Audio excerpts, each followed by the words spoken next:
Używasz irygatora i myślisz, że poprawnie dbasz o swoje zęby? Też tak myślałam, aż wybrałam się do dentysty, który stwierdził kamień i osad między zębami.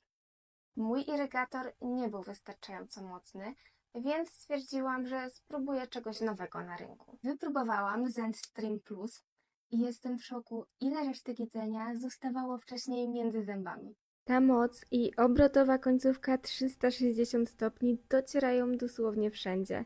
A najlepsze, mieści się w każdej kosmetyczce. Można go zabrać nawet w długą podróż, bo bateria trzyma ponad miesiąc. Przestałam się wreszcie martwić o te trudno dostępne miejsca. Stream Plus zajmuje się nimi za mnie. Mój dentysta zauważył różnicę już przy pierwszej wizycie kontrolnej. Plus, nie muszę już wracać do domu, żeby doładować. Ta bateria działa naprawdę tak długo, że czasem zapominam, gdzie zostawiłam ładowarkę.